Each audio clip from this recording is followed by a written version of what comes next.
मैं अब आदरणीय निदेशक professor doctor Rana Singh sir एवं संस्थान के मुख्य प्रशासनिक अधिकारी श्री कुमोद सर से आग्रह पूर्वक विनती करती हूं कि वे मंच पे आगे आकर दीप प्रज्वलित करें।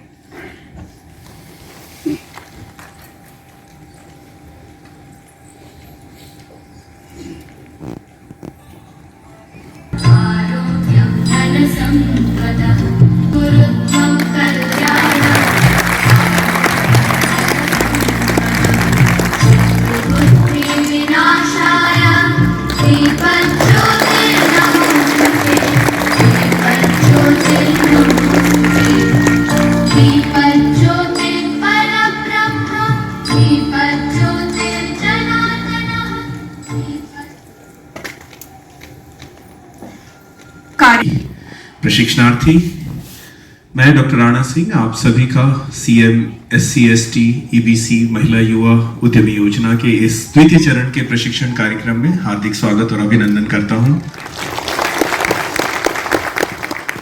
आप सब लोग, आप में से कई लोग ऐसे हैं जो शायद आपने अपना प्रशिक्षण यहाँ पर किया होगा, कुछ लोगों ने शायद बाहर से प्रशिक्षण किया होगा। कितने लोग ऐसे हैं जो कि यहाँ पर पहले प्रशिक्षण कर चुके हैं? बहुत बढ़िया। और आप नीचे कर लें, कितने लोग ऐसे हैं जो पहली बार यहाँ पर आए हैं? सबसे पहले मैं बता दूं आपको कि आप जो पहले चरण की आपने ट्रेनिंग प्राप्त की थी, उसी के कंटिन्यूएशन में आपको उद्यमिता के बारे में और भी ज्ञान और कौशल प्रदान किया जाएगा। कुल मिलाकर अगर हम सार और संक्षेप में कहना चाहें तो आपको उद्यमिता के क्षेत्र में हमेशा सबसे पहले जो पहली सीख आपको लेनी है, प्रतिदिन एक छात्र की तरह प्रतिदिन ज्ञान और कौशल अर्जित करते रहना है। हर दिन जीवन में कुछ नया सीखने का एक मौका होता है, और खासकर जब हम व्यवसाय में होते हैं तो हमें यह देखना होता है कि व्यवसाय बाजार बदल कैसे रहा है, कौन सा नया प्रोडक्ट लॉन्च हो रहा है, कौन सी नई मार्केटिंग टेक्निक आ रही है, कौन सी नई पैकेजिंग टेक्निक आ रही है, कौन कौन से नए कॉम्पिटिटर्स आ रहे हैं, कौन कौन सी नई एडवर्टाइजिंग आ रही है, इत्यादि इत्यादि। तो बहुत सारी बातों का हमें ध्यान रखना पड़ता है। आप में से कुछ लोगों ने अपने प्रथम चरण का, आपको कुछ लोगों को राशि मिल गई होगी, अधिकतर लोगों को राशि मिल गई है, तो धीरे धीरे आप अपना राशि खर्च करना शुरू करेंगे। जो सबसे पहले उसमें सलाह और हिदायत है कि आप अपने पैसे को बहुत ही सावधानी पूर्वक खर्च करेंगे। कभी भी कोशिश रहे कि हम पैसे को जब खर्च कर रहे हो तो कम से कम कीमत में बेहतर से बेहतर गुणवत्ता का सामान हम कैसे खरीद सकें, अपनी प्लांट और मशीनरी कैसे हम लगा सकें, कितनी जल्दी हम अपना उत्पादन शुरू कर सकें, और उत्पादन करने के बाद हम अपने माल को कैसे बाजार में बेच सकें। तो इन बहुत सारी बातों का आपको ध्यान रखना होता है। कई बार व्यवसाय में उतार चढ़ाव भी आते हैं। कई बार ऐसा होगा कि हम कतिपय कारणों से प्रोडक्शन शुरू नहीं कर पाते हैं। मशीन तो आ गई लेकिन हमारा प्रोडक्शन चालू नहीं हो पा रहा है। प्रोडक्शन चालू हो गया, पैकिंग का मटेरियल नहीं आ पाया, पैकिंग का मटेरियल भी आ गया तो हो सकता है सेल जल्दी से शुरू नहीं हो पाया। तो व्यवसाय में कई बार छोटे छोटे उतार चढ़ाव आएंगे। ऐसे परिप्रेक्ष्य में आपको ध्यान रखना है कि एक सफल उद्यमी वह है जो कि विभिन्न विषमताओं के बीच भी अपने मन, वचन और कर्म को एकाग्रचित करके अपने व्यवसाय के प्रति खुद का ध्यान केंद्रित रखेगा, और छोटे बहुत जो उतार चढ़ाव आते हैं जीवन में, खासकर व्यावसायिक जीवन में, उससे हमें हतप्रभ नहीं होना है।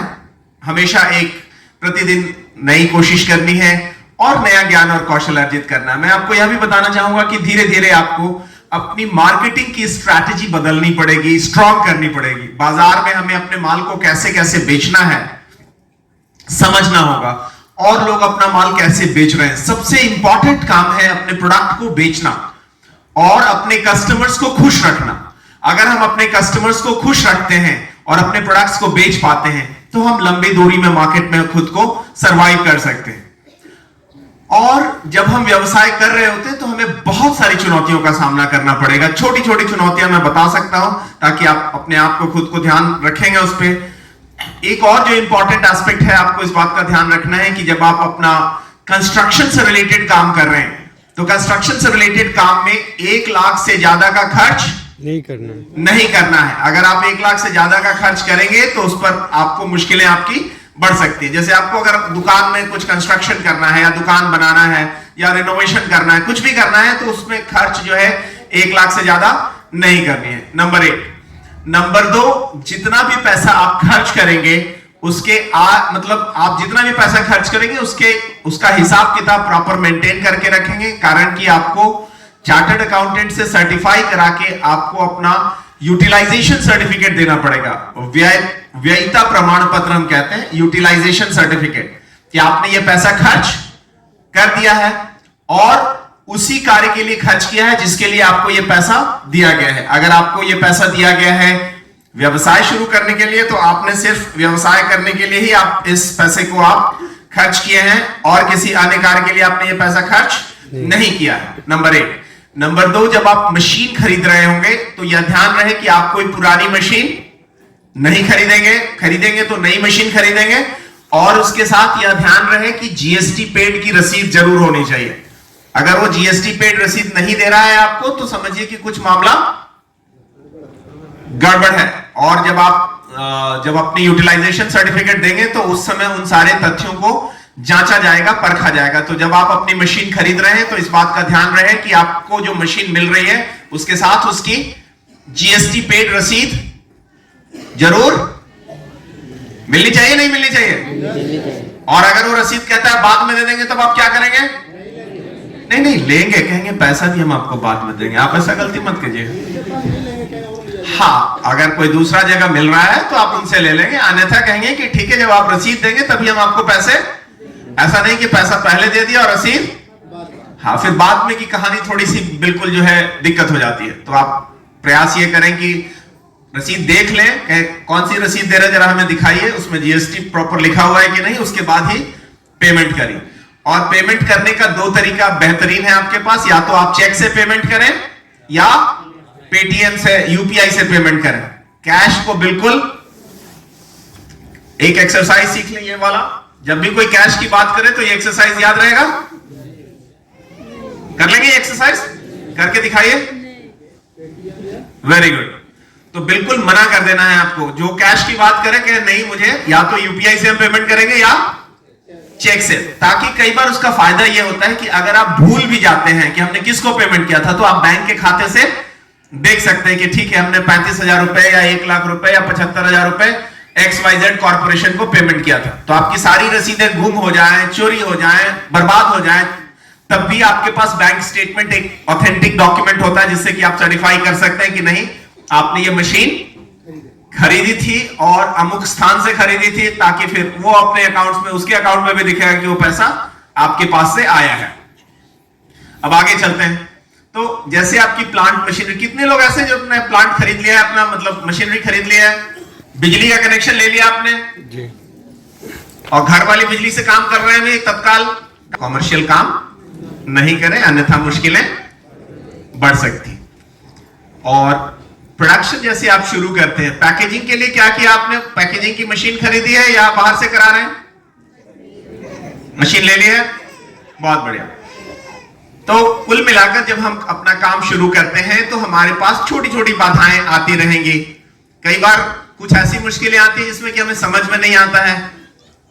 आपको एक बात और ध्यान रखना पड़ेगा, आपको अपना एसएमएस, अपने मोबाइल पे एसएमएस इंडस्ट्री विभाग से आता है, नहीं आता है? उसको प्रतिदिन चेक करना है आपको। हमेशा कुछ ना कुछ, शायद कुछ उनकी नई रिक्वायरमेंट्स, कुछ इंस्ट्रक्शंस आती रहेंगी। तो अपना ईमेल और एसएमएस प्रतिदिन चेक करते रहें।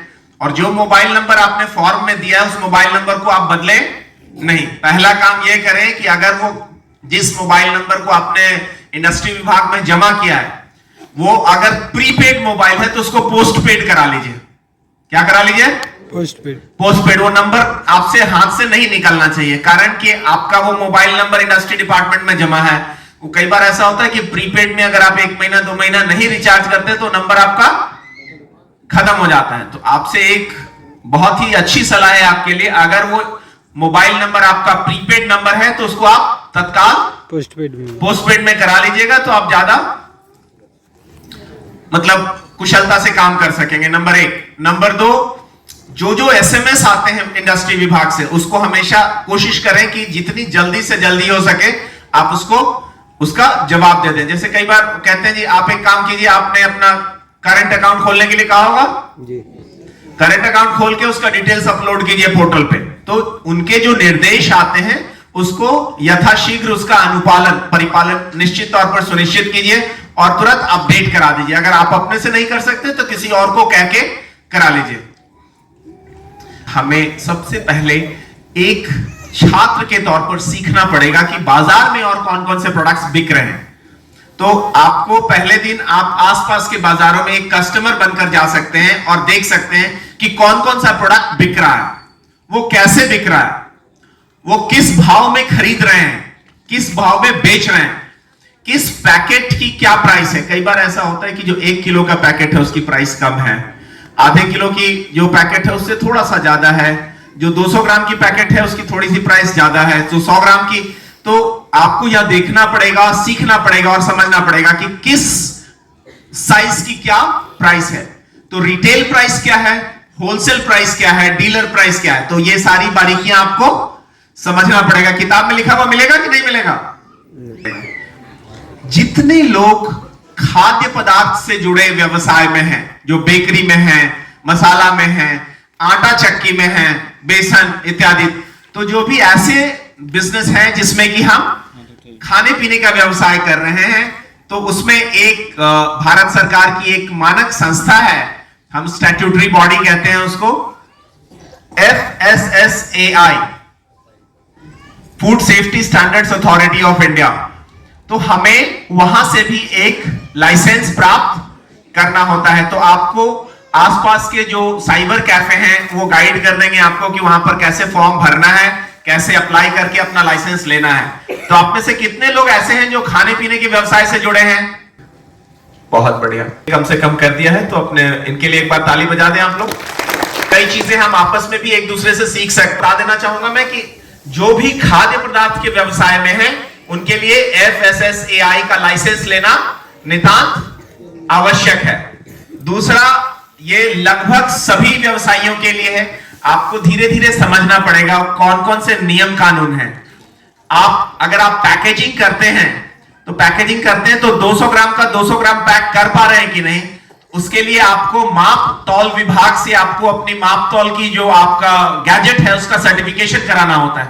तो अगर आप डिजिटल मीटर ले रहे हैं तौलने वाला या बटखरा ले रहे हैं, तो जब भी आप व्यवसाय शुरू करते हैं सबसे पहले डीएम ऑफिस के आसपास में एक माप तौल का विभाग होता है। डीएम ऑफिस में पता करेंगे तो वहां मिल जाएगा कि ये माप तौल का विभाग कहां पर है। तो माप तौल विभाग में अपनी मशीन को ले जाकर वहां से उनकी जो है अप्रूवल लेनी पड़ती है। मेरी बात समझ पा रहे हैं जी? तो जो भी प्रोडक्ट्स आप तौल कर बेचेंगे तो तौलने के पहले आप अपने तौलने की मशीन खरीदेंगे, उसकी रसीद संभाल कर रखेंगे, उस रसीद को लेकर जाएंगे मापतौल विभाग के पास और वहां से उसकी लाइसेंस लेकर आएंगे। तो व्यवसाय करने के प्रक्रिया में बहुत सारे अप्रूवल्स लेने पड़ते हैं। बिजली विभाग से कॉमर्शियल मीटर लेंगे आप, अगर 3 फेज का कनेक्शन लेना है तो 3 फेज का कनेक्शन लेंगे। मापतौल विभाग से उसकी अप्रूवल ले लेंगे। FSSAI के विभाग से अपने जो फूड से रिलेटेड बिजनेसेस हैं उनकी अप्रूवल ले लेंगे। तो आपको यह जानना जरूरी है कि वो धीरे धीरे जब आपका व्यवसाय बढ़ेगा तो आपको अपना GST नंबर भी लेना पड़ेगा, आपको अपना इनकम टैक्स का एनुअल रिटर्न भी फाइल करना पड़ेगा, अपना पैन कार्ड भी अप्लाई करना पड़ेगा। तो आपको धीरे धीरे ये समझना पड़ेगा कि व्यवसाय में कौन कौन सी जरूरी जो है कागजात आपको नितांत आवश्यक है। तो मैं सिर्फ इतना बताना चाहूंगा, बहुत कुछ तो नहीं, इशारों में कुछ कुछ बता दिया और आपके जो प्रशिक्षकगण हैं वो विस्तार से आपको सारी बात बताएंगे। मैं सिर्फ इतना कहना चाहूंगा कि आप खुद को प्रतिदिन आधा घंटा 1 घंटा अध्ययन करने पर जरूर समय दें, अखबार पढ़ते रहें, ताकि बाजार में जो जो बदलाव आ रहे हैं उसके बारे में आप अवगत रहें और जानकारियों को अपने पास अद्यतन जानकारी प्राप्त करते रहें। मैं इन्हीं शब्दों के साथ आपके व्यवसाय में उज्जवल भविष्य की मंगल कामना करते हुए अपनी वाणी को विराम देता हूं। धन्यवाद। जय बिहार।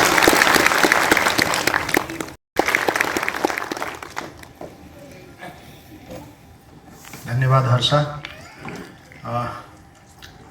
मैं सर्वप्रथम आज जो CM SC/ST उद्यमी योजना के जितने भी प्रतिभागी आए हैं उन सबका मैं स्वागत करता हूं CIMT के आंगन में।